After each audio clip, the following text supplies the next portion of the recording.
What's up, everybody? Hope you guys are doing well. I got a special guest today that I will be doing a quick interview with. So, meet my brother. Ugh, that hair though. Let's go into What's studio. up, guys? All right, so this is Kai. He's my younger brother. First question for you, Kai. Um, what's going on with your hair? Is that your natural hair color? Actually, I got bored in quarantine. Okay. Happens to the best of us. Second question for you, Kai. If you hit yourself and it hurts, does that mean you're really weak or really strong?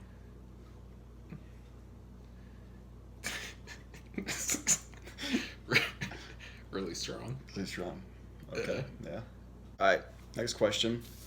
I want you to take this piece of paper, do it for everybody can see, and then rip it right down the middle. Spell that sound.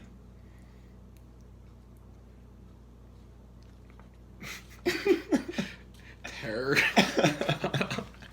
Last question for real. Okay, I'm gonna give you 3 letters, Okay. and you have to say what it sounds like. Okay. Okay. So first go around is TWA. What does that spell? Twa.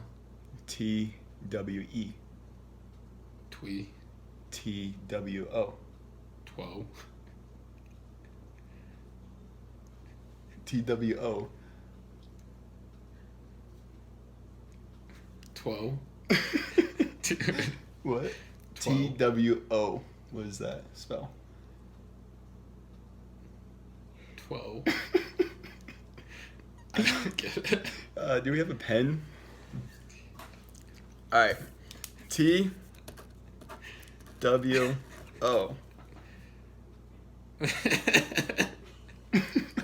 What does that spell? 2. All right, that's it from That's us. the stupidest thing. See ya.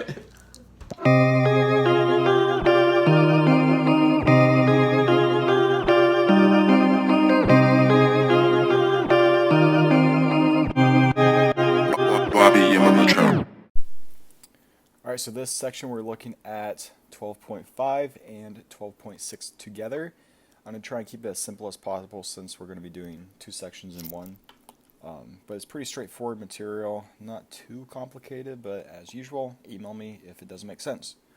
All right, so with 12.5, we're looking at the angle relationships in circles. So we have 3 different situations. Our first option is that if you take an angle and the vertex lies on the circle. So if we look at our example down here, notice how the vertex lies on the circle there. So if you have that happening, the vertex line on the circle, if I want to calculate this angle right there, what we're going to do to calculate that angle is find the intercepted arc or the arc attached to it. We're going to find this arc right here, and we're going to take half of that measure. So 216 divided by 2 to get 108 degrees, and that is a measure of the angle. So that's our first situation. Our second situation is that the vertex lies inside the circle. So if your vertex lies inside of the circle, we're going to add the intercepted arcs together and then divide by 2. So it's going to be half the sum of the intercepted arcs. So the angle measure is half the sum of the measures of the intercepted arcs. So just think inside, add. So we're going to take the 84 plus 60 is basically the average, add them together, divide by 2, and that gives you 72 degrees. Now notice we have vertical angles here, so they're both 72 degrees.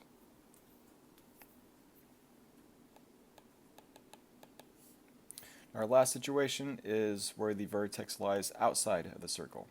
So if your vertex lies outside of the circle, just think outside is going to be the opposite of when it's inside. Inside we're adding, so the opposite of adding is we're going to subtract.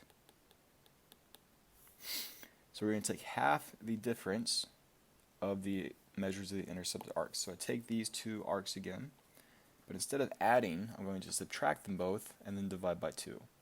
So I subtract, divide by 2, and that gives me 23 degrees. So that's our 3 options. It's on the circle. This is outside here, and then inside. So if it's on the circle, you just divide by 2. If it's inside the circle, we add and then divide by 2. If it's outside the circle, we subtract and then divide by 2. So here's a few different options here, different examples. I'd suggest pausing the video, trying these on your own, but make sure before you do that you add point J to your notes. Alright, go and try that on your own. So we're looking at the measure of angle J in L. So J in L, we're looking at this angle right here. Now how could I figure that? Well, notice I have a straight line, so I have a linear pair. So to find the measure of angle J in L, I'm going to do 180 minus 64 degrees, and that is going to give me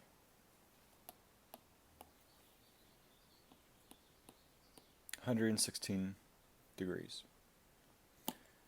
Now let's go ahead and solve for the measure of arc in L, this one right here. Well, to do that, since I know 64 is going to be half of the arc measurement, I just do the opposite and multiply by 2. So 64 times 2, that's going to give me 128 degrees for the arc measurement. Question 2, measure of angle STR. STR is going to be the same as angle UTQ. So these two are equal by vertical angles. So to do this, it's inside, so I'm going to add. So I do 107 plus 99 and then divide that by 2. And that is going to give me 206 divided by 2, which gives me 103 degrees. So both of these angles are 103 degrees. Number 3, the vertex is outside, so I will subtract. So I'm going to take 75 and 29. I'm going to subtract them and then divide by 2. Well, that is going to give me 46 divided by 2, which gives me 23 degrees for this angle right there. What about question 4? How would I solve question 4? Because notice with this one, I don't know what one of the arcs measurement is. So it's going to be the same situation, but this time I'm just going to step a little equation. I'm going to say that 35, the angle measurement, that is going to be equal to 108 minus, because it's outside so I subtract, minus my unknown x and then divide that by 2. Now doing a little bit of algebra, I can multiply both sides by 2. That cancels out. I get 35 times, I'll come down here to finish. 35 times 2 gives me 70 is equal to 108 minus x. Now I'm going to add x to both sides.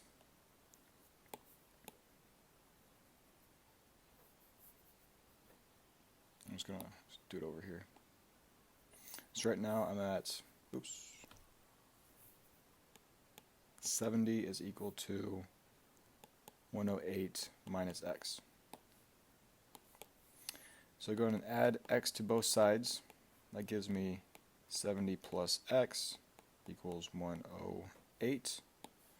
And then I'm going to subtract 70, and that gives me x is equal to 38 degrees. And that's my answer. So here, let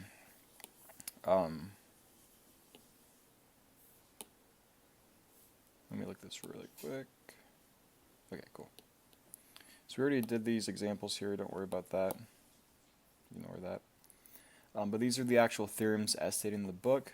So these are your formulas that I just explained. If it's in this situation where it's on the circle, divide by 2. So that's our first one. Here's our second one. It's inside, so we add.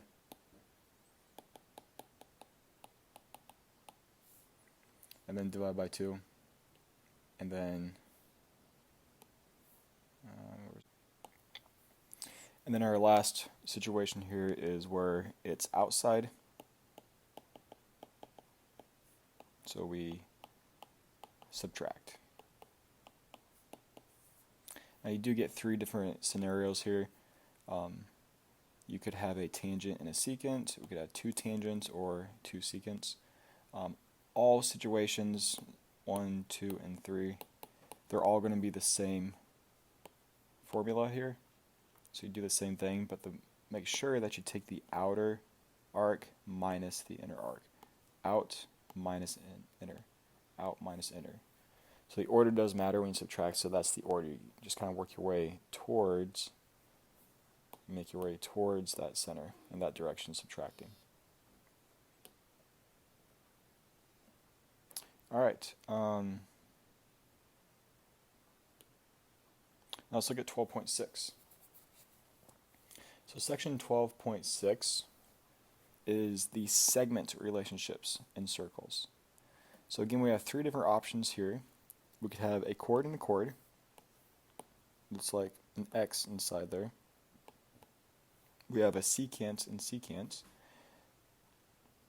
like that. And then we have a tangent and then a secant. So that's the 3 different options we're going to be looking at. But now we're going to be looking at the segment relationship. Unlike previously, we were looking at the angle relationship. Now we're going to be actually looking at the lengths of the lines of sorts, the segments. So for our first example, if we take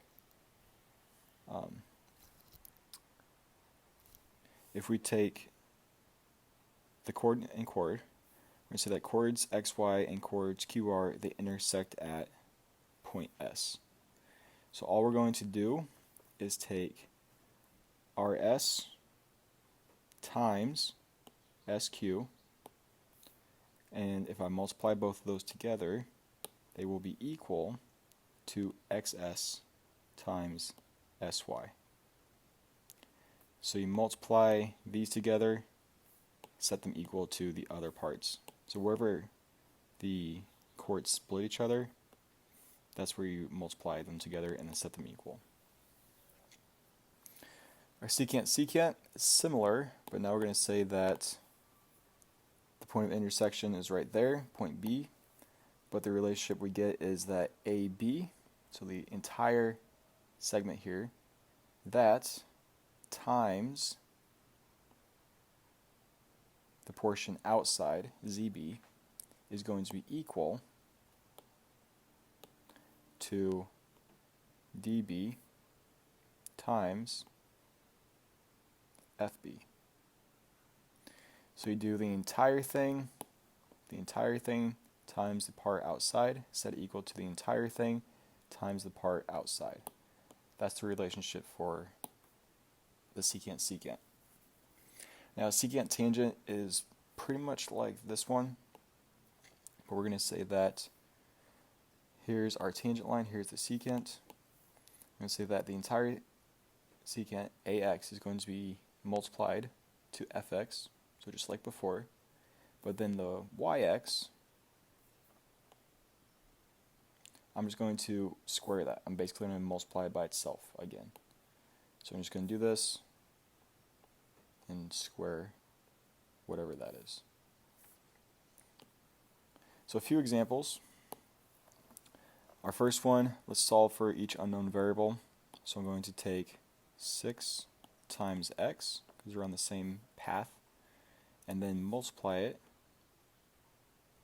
them together, and then I'm going to set it equal to 5 times 3. So that's going to give me 6x is equal to 15. Divide by 6, and I get, what does that give me, 2.5. So that'd be 2.5.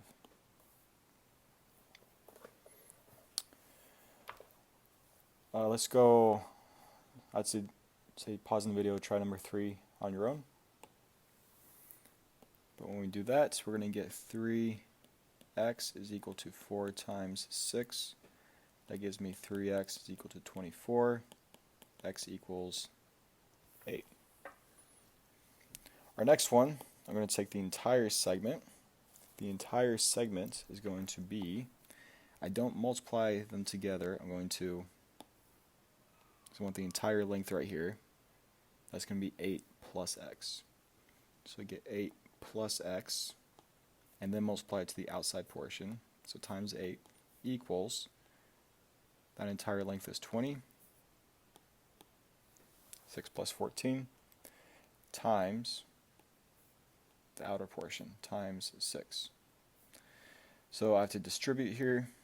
That gives me 64 plus 8x is equal to 120. I subtract 64 from both sides, and that is going to give me 56. Divide by 8, and you get x is equal to 7. Alright, number 2, let's look at that one. This is the tangent line, so I'm going to square that.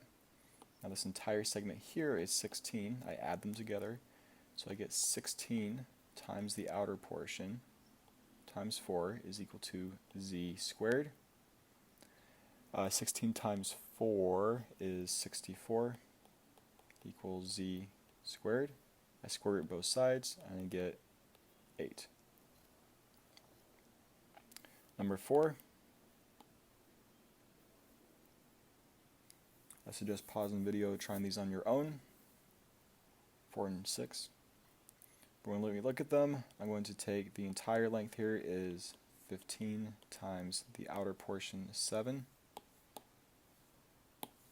Set it equal to 5 times 5 plus x. That's going to give me, where am I? 105 is equal to distribute 25 plus 5x. Subtract 25 from both sides. That gives me 80 equals 5x. Divide by 5. 80 over 5, which gives me x is equal to, what is it? 16.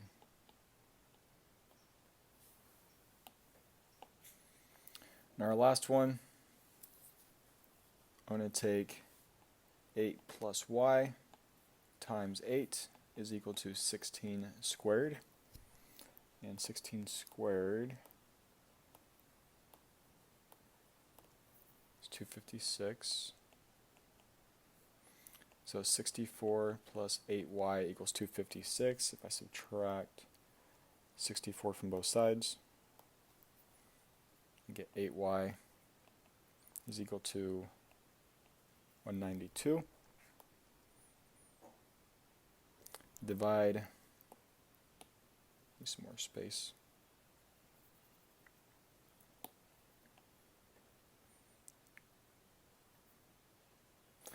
I'm going to divide both sides by 8, and that will give me 24. So y equals 24. So that's how you solve those types of questions. Here's the actual theorems from the book. But it's basically what I just said. But you guys can read through those on your own. But if you have any questions, like I said, as always, email me. And that's it for Chapter 12. Now, we won't have a test on Chapter 12 next week. We're actually going to wait and combine Chapter 12's test and Chapter 13's test. So we're going to have a quiz next week on the second half of Chapter 12. All right, have a good day.